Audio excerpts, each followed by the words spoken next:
विद्यार्थी मित्रों, आज हम ए सखी ये जो पद्य पाठ है इसका स्वाध्याय देखने वाले हैं। ए सखी अमीर खुसरो जी की ये रचना है, तो इसका हम स्वाध्याय देखते हैं।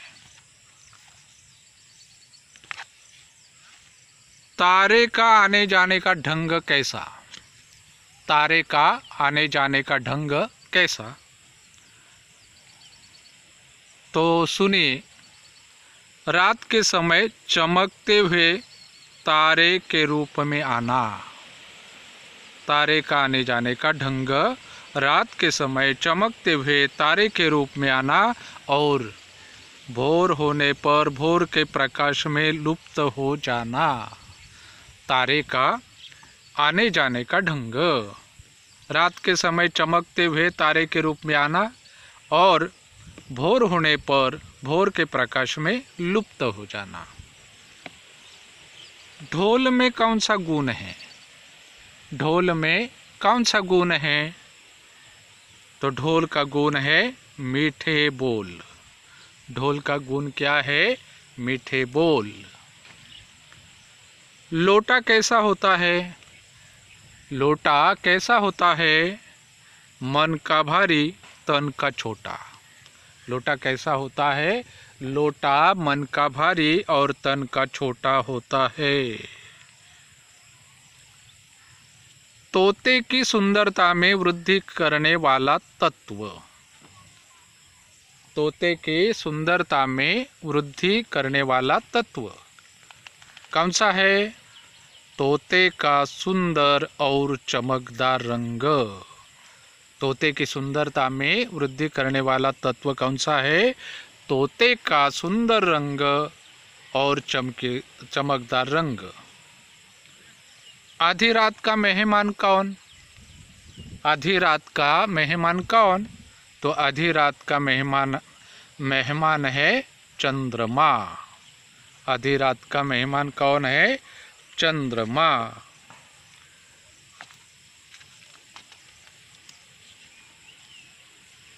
नेत्रों से बहुत गहरा रिश्ता रखने वाला कौन। नेत्रों से बहुत गहरा रिश्ता रखने वाला कौन। तो नेत्रों से बहुत गहरा रिश्ता रखने वाला है अंजन। नेत्रों से इसका गहरा रिश्ता होता है किसका, अंजन का। प्रहर, पहर का मतलब क्या होता है, 3 घंटे का समय। पहर का मतलब क्या, 3 घंटे का समय। किसके बिना तनिक भी धैर्य नहीं रहता, किसके बिना तनिक भी धैर्य नहीं रहता। नीर के बिना तनिक भी धैर्य नहीं रहता। किसके बिना, नीर के बिना, पानी के बिना तनिक भी धैर्य नहीं रहता। पाती की विशेषता क्या है, पाती की विशेषता क्या है। पत्र की विशेषता क्या है। छाती से लगाने पर हृदय शीतल हो जाता है। पाती की विशेषता ये है कि छाती से लगाने पर हृदय शीतल हो जाता है।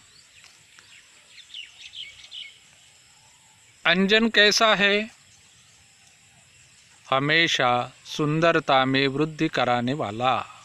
अंजन कैसा है, हमेशा सुंदरता में वृद्धि कराने वाला।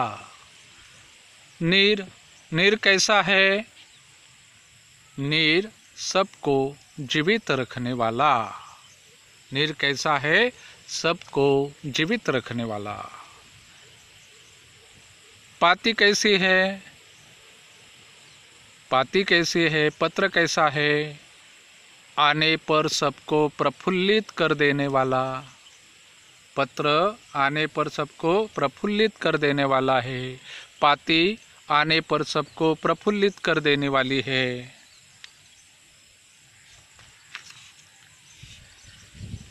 बेर बेर शब्द का अर्थ क्या होता है। बेर बेर शब्द का अर्थ क्या होता है। बेर बेर शब्द का अर्थ होता है फिर फिर। बेर बेर शब्द का अर्थ क्या होता है? फिर। काट खाने वाला कीड़ा, इस पद्यांश में आया हुआ काट खाने वाला कीड़ा कौन सा? मक्खी। काट खाने वाला कीड़ा कौन सा? मक्खी। तोता की विशेषता क्या है? तोता कैसा है? राम भजन के बिना कभी न सोने वाला। तोता कैसा है? राम भजन के बिना कभी न सोने वाला। चंद्रमा की विशेषता क्या है? चंद्रमा की विशेषता क्या है? देखने वाले का मन प्रसन्न करने वाला। चंद्रमा कैसा है? देखने वाले का मन प्रसन्न करने वाला है। चंद्रमा देखने वाले का मन प्रसन्न करने वाला है। अब देखो, हम अभिव्यक्ति देखेंगे। जल ही जीवन है। जल ही जीवन है, तो इसका विचार हम करेंगे। किसका? जल ही जीवन है।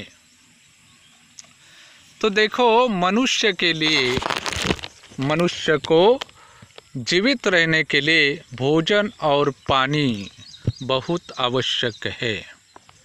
क्या? भोजन और पानी बहुत आवश्यक है। किसको? मनुष्य को जीवित रहने के लिए। भोजन के बिना मनुष्य कुछ दिनों तक जीवित रह सकता है, लेकिन पानी के बिना उसका अधिक दिनों तक जीवित रहना कठिन है। पानी के बिना मनुष्य जीवित नहीं रह सकता ज़्यादा दिन तक। भोजन के बिना कुछ दिन तक जीवित रह सकता है, मगर पानी के बिना मनुष्य ज़्यादा दिन तक जीवित नहीं रह सकता। इसलिए हमारे जीवन में पानी का बड़ा महत्व है। पानी का हमारे जीवन में बड़ा महत्व है, क्योंकि पानी के बिना हम ज़्यादा दिन तक जीवित नहीं रह सकते। भोजन और पानी हमारे जीवन में महत्वपूर्ण है।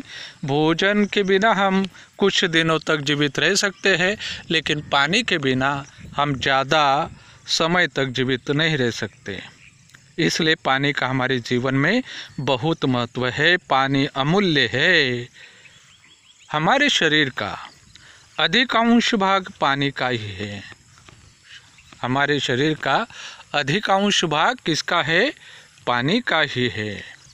हमें पीने, भोजन बनाने, नहाने, कपड़े साफ करने, अन्य कार्यों के लिए भी पानी आवश्यक होता है। जीवित रहने के लिए पानी की ज़रूरत है ही। साथ में पीने के लिए, भोजन बनाने के लिए, नहाने के लिए, कपड़े साफ करने के लिए, अन्य कार्यों के लिए भी पानी आवश्यक होता है। पानी की मात्रा सीमित है, इसलिए हमें संभाल कर पानी का उपयोग करना चाहिए। क्यों? क्योंकि पानी की मात्रा सीमित है, तो इसलिए हमें पानी को बचा कर रखना है। उसका उपयोग हम संभाल कर करें। पानी के एक एक बूंद मूल्यवान है। हमें पानी को दूषित नहीं करना चाहिए या इसे व्यर्थ बहाना भी नहीं चाहिए। पानी को व्यर्थ में बहाना भी नहीं चाहिए और उसको दूषित भी नहीं करना चाहिए, क्योंकि जल ही जीवन है। जल ही जीवन है।